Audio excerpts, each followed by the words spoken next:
안녕하세요. 주변에서 코를 심하게 곤다는 이야기를 자주 듣거나 충분히 잤는데도 아침에 개운하지 않고 하루 종일 피곤함이 이어지진 않으신가요?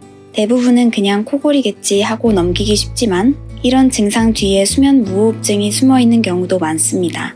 오늘은 흔히 겪는 코골이와 그와 함께 확인해봐야 할 수면 무호흡증, 그리고 검사와 치료 방법까지 함께 알아보겠습니다. 코골이는 잠을 자는 동안 기도가 좁아지면서 공기가 지나갈 때 주변 조직이 떨리며 나는 소리입니다.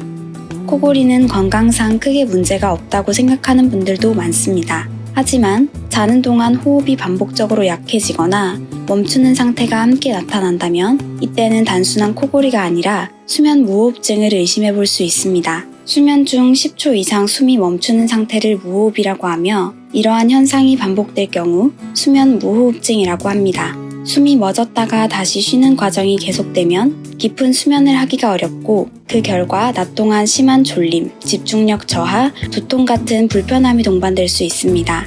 심한 경우에는 당뇨는 11%, 고혈압 11%, 뇌졸중 6%, 심혈관 질환은 40%까지 정상인에 비해 증가할 수 있는 것으로 알려져 있어 조기에 관리하고 확인하는 것이 중요합니다.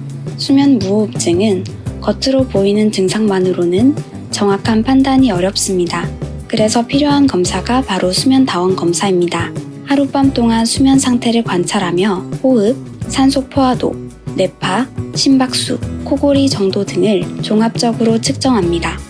이를 통해 무호흡이 얼마나 자주 발생하는지, 얼마나 심한지, 그리고 치료가 필요한 단계인가를 객관적으로 확인할 수 있습니다. 검사 결과 수면 무호흡증이 확인되면 상태에 따라 양압기 치료를 고려할 수 있습니다. 양압기는 자는 동안 일정한 공기를 지속적으로 공급해 기도가 좁아지거나 막히지 않도록 도와주는 호흡 유지 장치입니다. 이를 통해 코골이 완화와 함께 수면의 질 개선을 기대할 수 있습니다. 개인별 상태에 맞는 압력 조절과 초기 적응 과정이 중요하며 무엇보다 꾸준한 사용이 핵심입니다.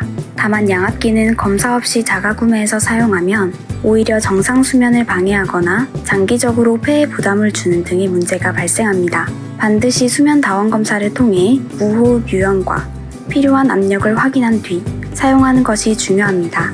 코골이와 수면 무호흡증은 단순한 수면 습관의 문제가 아니라 전신 건강과도 밀접하게 연결되어 있는 상태입니다. 잠을 자도 피로가 회복되지 않거나 낮 동안 졸림이 계속된다면 수면 다원 검사를 통해 현재 수면 건강을 한 번쯤 점검해보는 것이 도움이 됩니다. 오늘 영상이 도움이 되셨다면 좋아요, 구독, 알림 설정 부탁드립니다. 끝까지 시청해주셔서 감사합니다. 다음 영상에서 만나요.